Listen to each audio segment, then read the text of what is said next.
Bom dia, turma, tudo bem com vocês? Hoje nós vamos para nossa aula de filosofia, ainda dentro do contexto da patrística, né? Esse nosso primeiro conteúdo de filosofia do segundo ano, tá bom? O tema então da aula, Santo Agostinho e a patrística. Então a gente vai retomar um pouco o que foi a obra, né? O contexto histórico da vida de Santo Agostinho, suas principais contribuições teóricas e o que ele acabou estudando nesse contexto filosófico. E qual a sua importância então assim para a filosofia, né? Porque um santo católico a gente discute e debate bastante na grande área da filosofia, beleza? Lembrando que já peço a vocês que se ficarem com algumas dúvidas, assistam esse vídeo novamente, tá bom? Alguma coisa pode passar despercebido, então é bom a gente retomar o vídeo antes de acabar tendo algumas dúvidas que eu possa ter explicado aqui de antemão, belezinha? Vamos lá então. Santo Agostinho e a patrística. Né, os primeiros estudos de Santo Agostinho. Lembrando que na última aula eu passei um texto para vocês que resume um pouco a biografia, né? Quando é que ele nasceu, onde é que ele viveu, o nome dele, o que ele foi antes de se tornar um santo e tudo mais, tá bom? A partir de agora, então, a gente vê esses primeiros estudos de sua obra, tá bom? Santo Agostinho, então, vinculou-se a várias tendências filosóficas na sua vida, tá bom? E místicas antes de se converter ao cristianismo, antes de se tornar católico e depois se tornar um santo católico, tá bom? Entre então essas tendências místicas e filosóficas, nós citamos três importantes que ele acabou participando: o estoicismo, o maniqueísmo, o ceticismo, tá bom? E o ceticismo, aliás, da nova academia que vai acabar gerando o neoplatonismo, tá bom? Então, estoicismo, maniqueísmo e neoplatonismo são essas três tendências filosóficas que Santo Agostinho acabou conversando antes de se converter ao cristianismo. E é importante a gente entender cada fase da sua vida para entender um pouco do seu pensamento, que ele foi escrevendo obras ao longo da sua trajetória histórica, tá bom? Então, neste momento da vida dele, ele também escreveu obras, pensamentos também que foram marcantes, tá bom? Nesse período, então, o filósofo demonstrava preocupação em distinguir o sonho da realidade, interrogação muito comum entre os céticos, tá bom? Lembrando que nesse período ele tinha 18 anos quando entrou em contato com o pensamento de Cícero, né? Filósofo do helenismo latino. A leitura de Hortência então despertou Santo Agostinho para a filosofia, tá bom? Ele antes não tinha uma certa ligação com a filosofia helenística da Grécia Antiga, que ele vai ter então através da leitura de Hortêncio, tá bom? O texto completo dessa obra, lamentavelmente, se perdeu, mas por intermédio de Cícero, que com 18 anos ele teve um certo contato sobre a cultura helenística, né, sobre a filosofia helenística, que é a filosofia grega, então, por intermédio de Cícero, então, o Santo Agostinho conheceu as principais correntes do helenismo e dedicou atenção aos problemas levantados pelos céticos, como o alcance da verdade e a possibilidade de distinguir o sonho da vigília, que é aquele sentimento da gente de estar acordado, de estar de prontidão, tá bom? Nessa época, então, ele levantou algumas questões importantes nesse período histórico da vida dele. Como, por exemplo, como podemos saber se nesse momento estamos sonhando? Como não acreditar que a vida não passaria de um sonho? Então a gente pode ver que essa parte imagética de pensar o sonho, a realidade, se estamos vivendo ou estamos dormindo, era uma preocupação importante de Santo Agostinho nesse primeiro período histórico de sua vida, tá bom?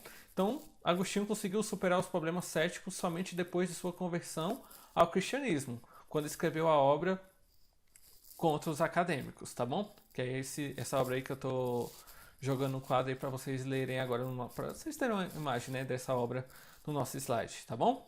Então, passagem pelo maniqueísmo. Vamos lembrar que são três escolas, né, que Santo Agostinho passa antes de se tornar cristão. É o estoicismo, o maniqueísmo e o neoplatonismo, tá bom? Vamos lá, então. O primeiro deles, que vai ser o maniqueísmo, o problema da existência do mal vai atormentar Santo Agostinho nesse período, né, durante sua juventude, e por causa disso, em um primeiro momento, ele procurou no maniqueísmo a resposta para essa questão. Perguntava-se então, qual é a origem do mal? E como pode Deus permitir que o mal existe? Se Deus é bom, se ele é bondoso, misericordioso, como é que ele pode ser o responsável pelo mal existir também? Então essas duas indagações eram importantes no pensamento filosófico de Santo Agostinho quando ele estava no maniqueísmo, é claro, tá bom? Os maniqueístas faziam parte de uma corrente cristã de relativo prestígio na época, tá bom? Santo Agostinho, então, manifestou simpatia por essa doutrina por mais ou menos 20 anos. Então, é um período histórico muito longo, onde ele se dedicou um pouco aos estudos maniqueístas, tá bom? E o que foi o maniqueísmo? Ele foi fundado no século III por Maniqueu. O maniqueísmo, então, associava conteúdos doutrinários do zoroastrismo. E aí é um pouquinho de aula de história. Lembra lá dos persas que vocês estudaram no primeiro ano do ensino médio? A religião principal deles era o zoroastrismo. E o que era o zoroastrismo? É uma crença, uma filosofia de vida, uma religião que discute que há apenas dois sentidos únicos antagônicos, tá bom? Princípios ativos, né? O bem e o mal, tá bom? Que no caso aqui, resumindo o caso de vocês, está assim: o princípio das trevas e o princípio da luz, que interagem em constante conflito, que é o bem e o mal, tá bom? Lembra daquele desenho do Tom e Jerry? Eu acho que eu dei esse exemplo para vocês ano passado na aula de história, tá bom? Que toda hora aparecia um demôniozinho e um anjinho nos seus ombros para ficar cochichando no ouvido dele o que ele vai fazer. É a base do maniqueísmo, do zoroastrismo, né? A crença do bem e do mal, tá bom? O bem e o mal, então, seriam substâncias que se opunham entre si, né? São confrontos, né?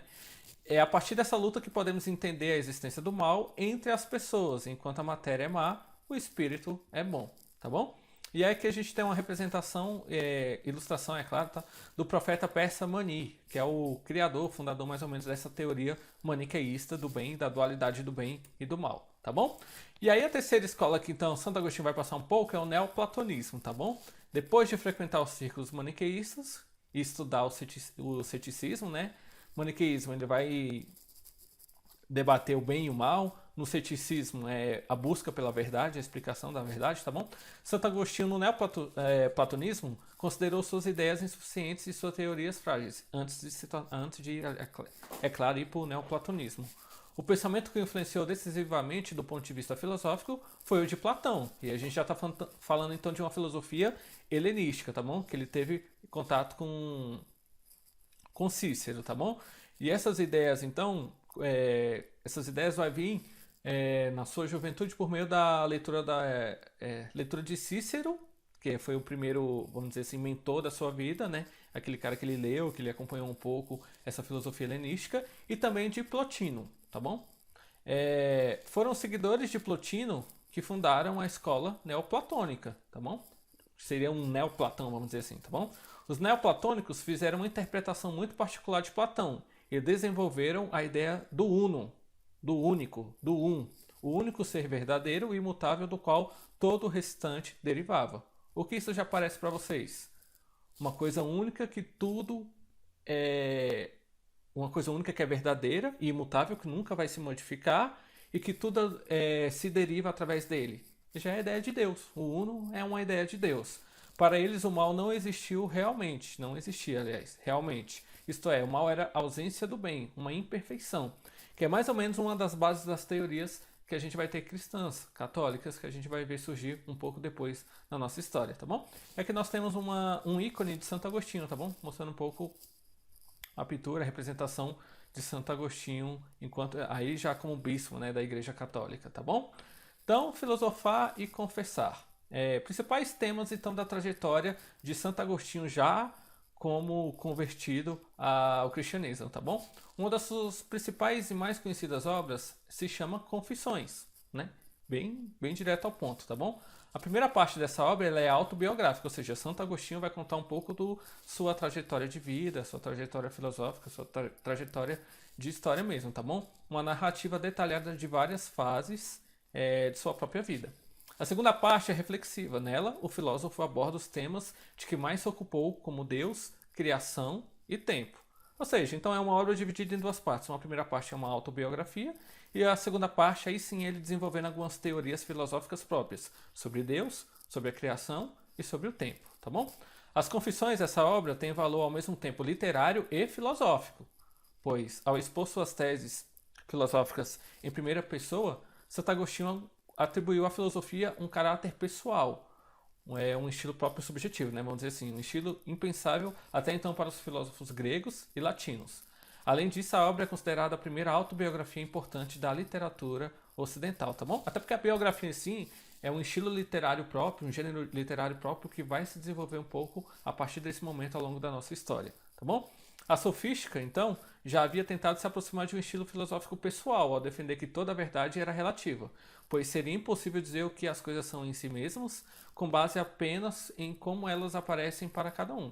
Já Santo Agostinho, no entanto, procurava dizer em primeira pessoa o que as coisas realmente eram, ou seja, a verdade. Vai tratar muito dos dogmas, da verdade mesmo que ele acreditava para si mesmo e também em contexto religioso, tá? Então aí nós temos a representação de duas edições diferentes dessa mesma obra, Confissões de Santo Agostinho, tá bom? São obras até um pouco caras hoje, porque são cânones da filosofia, né? Então são obras importantes que por isso que acabam custando um pouquinho mais, tá bom? A Cidade de Deus. Cidade de Deus aqui a gente não tá falando do filme, tá bom? Filme de Fernando Meirelles. Mas eu acho que talvez a cidade, né? Porque o filme fala sobre uma favela do Rio de Janeiro. Talvez a Cidade de Deus seja inspirado o nome nessa outra obra de Santo Agostinho, que vai escrever essa obra entre os anos de 412 e 427. Inicialmente, a obra foi uma resposta à interpretação que os pagãos fizeram do saque de Roma em 410, quando os povos germânicos, né, os povos bárbaros, estavam invadindo Roma. De acordo com essa interpretação, converter-se ao cristianismo e abandonar o culto dos deuses pagãos, que sempre protegeram a cidade, foi o verdadeiro motivo desse evento. Já Santo Agostinho então defendendo uma fé católica, é claro, né? A resposta de Santo Agostinho é simples, né? Que assim, ao longo da história, sempre houveram desastres, tanto em Roma como em qualquer parte do mundo. E nessas localidades, nenhum deus pagão conseguiu evitar. Então vamos lembrar Nero tacando fogo em Roma, naquele período que Roma não era cristão, não era católico. Nós não tínhamos nenhum deus que para eles era a mitologia grega, né, só que adaptada à mitologia romana.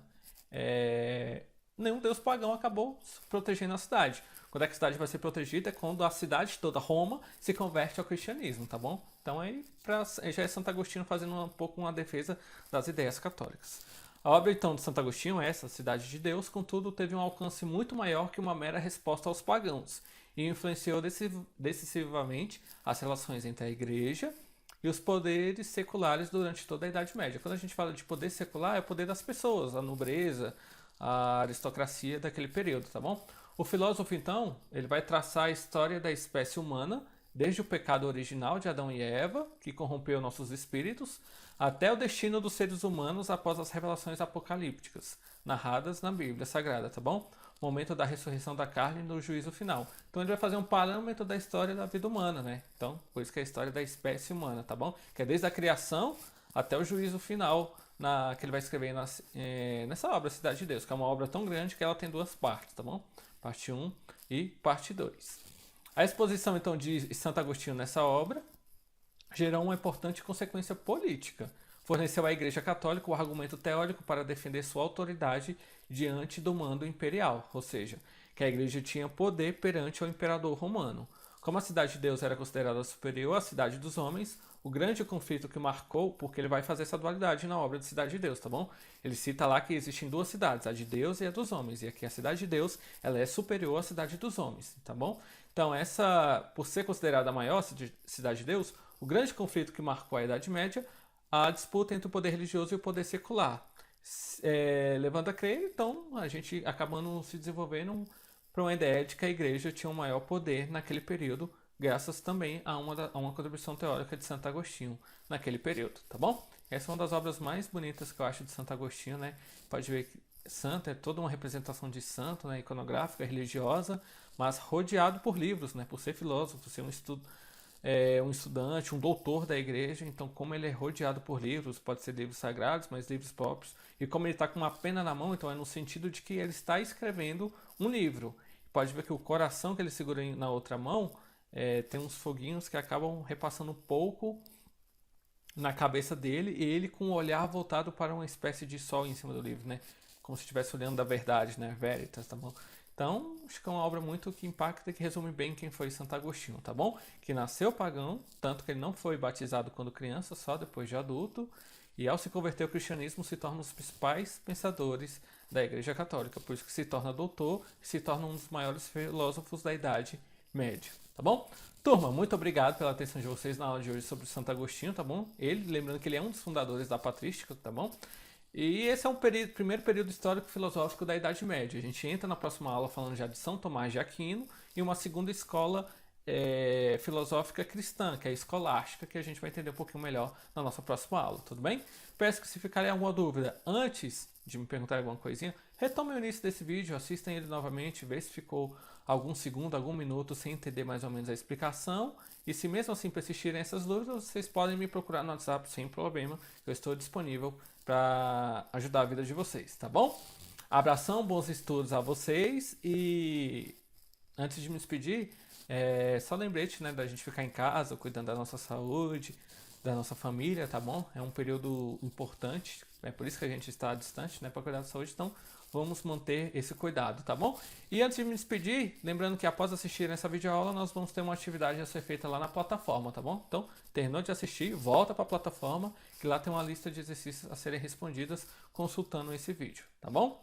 Turminha, fiquem com Deus, forte abraço e até a próxima!